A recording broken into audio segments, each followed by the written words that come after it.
You know, there's a stranger out there. A stranger who knows pretty much everything about you. Your secrets, your habits, where you go, what you buy. And the wildest part, you're the one who invited this stranger into your life. So today, we're gonna unmask them. It's a really weird paradox when you think about it, right? We'll draw the blinds so our neighbor doesn't see us watching TV, but at the same time we're handing over the keys to our entire digital lives to companies we've never even met. It really makes you wonder, why do we do that? Okay, let's put this into perspective, because the contrast is, well, it's stunning.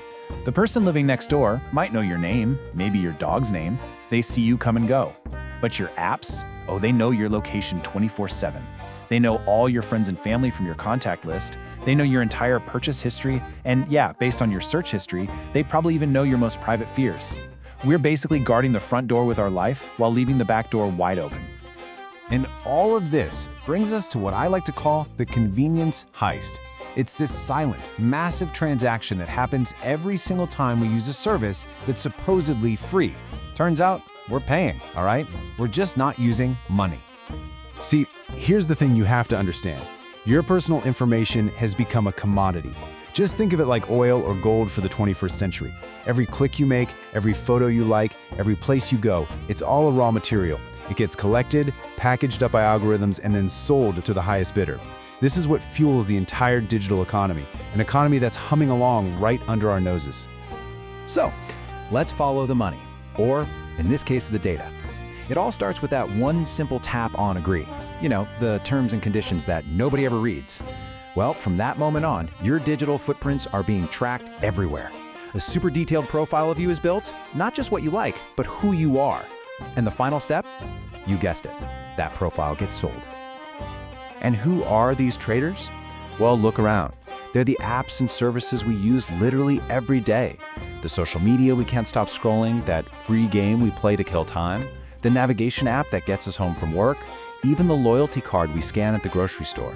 They are all gateways into this massive data marketplace. But the story doesn't end there with us being powerless, because the game is actually starting to change. A brand new playbook is being written. And this time, it's not by the tech giants. It's by regulators who are finally stepping in to try and shift the balance of power back to us. And when you look at the timeline, you realize this is a really recent fight. It all kind of kicked into high gear back in 2018 with Europe's big privacy law, GDPR. And that created this huge ripple effect from California all the way to the rest of the world. We are right in the middle of this global movement to reclaim our digital rights. And maybe the most powerful tool in this whole new playbook is something called the right to be forgotten. It's a total game changer.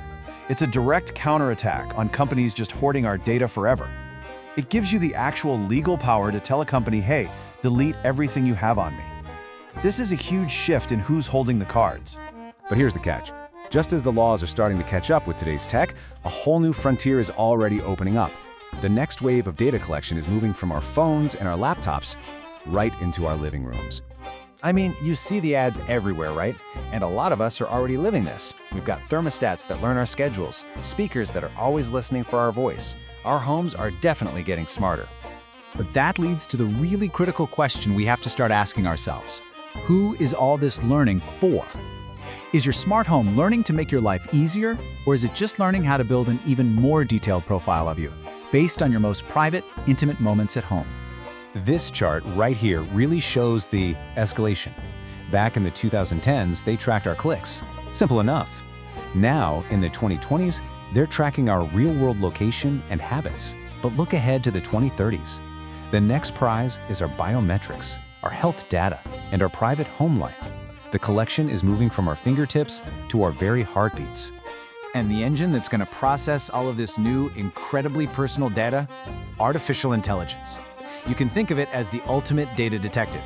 It can sift through trillions of data points to find patterns and make predictions about you, predictions you might not even be able to make about yourself. And to put a number on it, here's a truly staggering prediction. By the year 2030, AI systems are projected to make over 100,000 decisions about you every single day. We're talking about decisions that affect the ads you see, the job interviews you get, even the interest rate you're offered for a loan. So, where does that leave us? What's the final verdict in all of this? I think it forces us to completely rethink what and who we decide to trust in this new digital world. And that kind of brings us full circle, back to the real core truth of the matter. The paradox isn't really that we trust strangers online. It's that we have quietly, and maybe without even realizing it, allowed these huge, faceless corporations to become our new, all-knowing digital neighbors. Which leaves us with one last massive question to think about. In a future where everyone and everything knows everything about us, what is privacy even worth anymore?